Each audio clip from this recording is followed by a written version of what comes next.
on Facebook, what was your favorite Canadian TV show? Lots of good answers. We'll get some of those. Feel free to text in at the 10 12 60. I can tell you're growing up, man. Mr. Dress Up killed it. Whew, loved that show as a kid, man. Oh, so good. Casey and Finnegan. Are you kidding me? Oh, Finnegan was a beauty. Oh, it's so simple, but so good. Let's get to the racing report brought to you by CanTorque. They're hiring. You have mechanical aptitude, willing to get dirty, enjoy solving customer problems, excellent attitude. Well, that describes you. They want you on their team. Send your resume to info@cantorque.com. Colin Livingston joins us once again. And Colin, interesting weekend. F1, easily their biggest crowd they've had. And I say that Netflix works. People like that documentary. It has many more Americans and Canadians watching it, and it was interesting. NASCAR's kind of reaction, they're just like, oh geez, for a sport that's pretty American, they were clearly second fiddle. Not a lot of contests there. It's crazy. I've been bumping into a lot of people now that we're slowly kind of reintegrating back into society. That the first thing they say is they've been listening to us on TSN. So hi to all of our friends out there. But then they ask, have you seen Drive to Survive? It's like, yes, I've seen Drive to Survive. Like, wow, that really got me into F1. I long before I really got involved in racing to the level that I'm at now, I figured out a long time ago what NASCAR used to do really, really well was they showcase driver personalities. You knew who was associated with each sponsor, because back in the day, the running cars wasn't as expensive as it is today. So for the most part, Jeff Gordon had DuPont, and Darrell Waltrip was a Tide guy, and Dale Earnhardt was Goodwrench and Chevrolet, and you were able to kind of associate the driver to the sponsor. But then you also knew what those guys were like off the track, because NASCAR really showcased these personalities. So you could either figure out that you wanted to cheer for the tough guy, you wanted to cheer for the pretty boy, you wanted to cheer for this one, that one, or the other one. And I think NASCAR has gone too far away from that. Now with this Drive to Survive, whether it's contrived or not, and whether they play up the things Max Verstappen talked about, rivalries that were presented during the broadcast that weren't necessarily so. And he, that's why he's kind of chosen to stay away from it. But people are able to start connecting, all of a sudden it goes from an unknown quantity for a lot of people to, now, Daniel Ricciardo is a funny guy, and, he says a lot of questionable things that, he even challenged. I can't even come close to repeating what he said in last season. But he used a lot of really colorful language and said, I bet you guys won't put that in. And of course, Netflix put it in. But yeah, the racing, if anyone switched back and forth, because the races were on at the same time, the F1 race, ended 2 hours before the NASCAR race ended. If they bounce back and forth between the F1 race and the NASCAR race, I mean, there was no contest between, broadcast quality and what was happening on the track. Now, you sent us an interesting article, and I talked a little bit about the idea that F1 is around the world, whereas NASCAR is mostly in North America, and there's too many races. Has it always been that case, or is it kind of what you've talked about lately, is that it's just kind of the quality's gone down, so people are less excited? I don't know that the quality of racing's gone down in NASCAR, but the way that they present it's really changed. F1's added a lot of races over the last couple of years. I mean, it used to be like a 15, 16 race series, and now they're pushing almost, I think they're talking about 23 races next year, which might oversaturate what's going on. But, NASCAR has, I think, 36 events over the course of the year. They only have like 2 off weekends. So it's crazy how many, how many races and how many similar races. I mean, obviously the majority is on ovals, nine road course races this year. But so many of the ovals are similar. Like, NASCAR went through a big phase where they kind of did these, what were called cookie cutter tracks. They were all mile and a half. They all had the same configuration.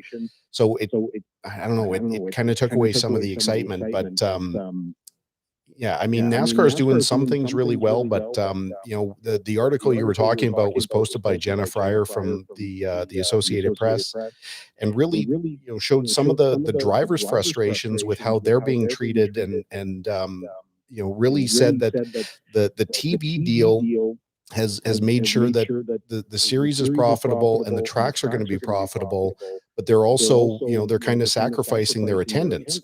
If you take a look at the stands, it's pretty obvious that what she was talking about is true. And when I went to, the Daytona 500 was 2005, we counted 24 trailers just for Dale Earnhardt Jr. Jeff Gordon had 18 trailers around the racetrack. I did one full lap around Daytona International Speedway, and like these guys had merchandise trailers everywhere. It's down to the point that these guys won't send their trailers anymore because they're getting extorted for, between $20,000 and $40,000 a trailer just to be at the track to sell their merchandise. So I think there's going to be a bit of a reckoning for NASCAR, and hopefully it leads to better things. Colin Livingston joins us from the CanTorque Racing Report. Colin, the sausage curbs, man. During the W Series race, you saw a car go wide on the opening lap, almost went airborne. I saw it, like literally, it only, I think, had one tire on the ground. And to the credit, FIA removed those turn one exit curbs prior, because it's funny, because if you watch turn one, that exact thing would have happened in F1. Why does the FIA, why are they still in favor of the sausage curbs? Why are they so slow to want to remove them? Boy, I hate these things. I think FIA is actually complicit in any damage or any injury that results from these things, because they're a known quantity. Now, we've talked about these things a bunch, and the idea is that they're supposed to prevent drivers from exceeding track limits. The wider you can make a corner, the more speed you can carry, and you can turn it into an advantage. But FIA has the ability to enforce track limits. So they'll say before the race, if you go outside this line, your lap time's deleted, in practice, in qualifying, which, for qualifying is a major thing, because you only have so many sets of tires and you have to use a brand new set of tires to set a decent time. So if you have your time deleted, you're going out on, lesser tires, or you have to use another set. But these situations, like on the start of a race, when somebody gets forced wide, this was in the W Series, the women's racing series that ran at the same track, and nobody really did anything wrong, but these things just super upset the car, and we see this almost every race with these things. So yes, they're a deterrent, but at the same time, when somebody can be terribly injured, or you can sustain a lot of damage to these cars, where the rules are already in place that if somebody's going to exceed these track limits, they can just get a penalty. So why do they keep doing it? I have no idea. So by Colin Livingston, talking all things racing here on TSN 1260 on the Jason Gregor Show. I just want to go back for a second, just to that idea of the NASCAR versus F1. And I don't think you touched on it, but when you look at the number of races within North America, is that something that I heard you said they make money and with the TV deal, but does that mean it's not important for them to get fans in the stands because they are making money, or is there a push within the group of maybe some young owners to try to get people back in the stands? Because as you see with a lot of sports, without fans in the stands, the experience isn't quite the same for both athlete and spectator. Sorry, with NASCAR or with F1? NASCAR. Yeah, I think eventually the TV deal is going to come to an end between Fox Sports and NBC. They're going to have to go back and renegotiate that, and NASCAR is going to have to make the best deal that they can. NASCAR is truly built on fan experience, so they can't change everything overnight. But I think they're putting way too much stock in the new car that's going to come out next year, the next gen car, without really focusing on the product that they're putting on the track and how they market it. I mean, I've got a list of things that I think NASCAR is doing incorrectly. I really think that their broadcasts have suffered. Like, we've talked about that a little bit, where you can't just have former drivers and former crew chiefs, predominating your broadcast. You've got to have broadcasters. I mean, you listen to how Gregor talks, and then you listen to how a guy like me talks. We're not the same. I mean, I'm an enthusiast, but I'm not a broadcaster, and I'd never claim to be. You need that, that back and forth, and you need that interaction to make it sound interesting. And I think they're turning people away with how they're dealing with this stuff. But NASCAR will not sit back and allow empty stands and empty stadiums. But they realized that in-person viewership was declining. I mean, they spent something like $4 billion removing seats from these stadiums to make them look more full, and they still look empty. So they're going to have to do something going forward. Colin Livingston joins from the CanTorque Racing Report.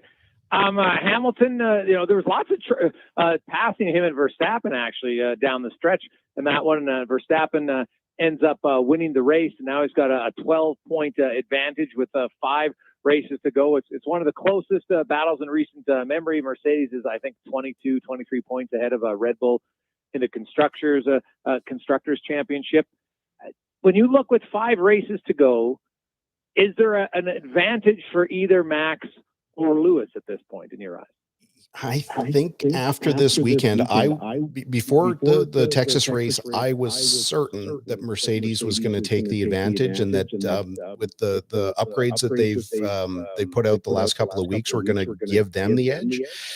But what I saw was that Lewis was definitely faster in the beginning of the race, but he couldn't break the toe that Max had. So before the DRS was opened, Max would be able to get behind him in the straightaway and was able to suck back up. It looked like Lewis was able to pull away from him everywhere else on the track.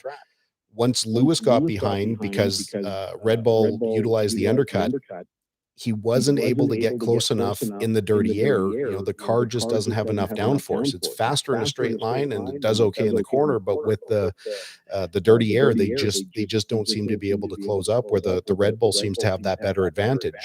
Mexico, in whatever it is, 10 days, that's been a track where their engine has seemed to do, or Red Bull's engine seems to do really well there at the high altitude.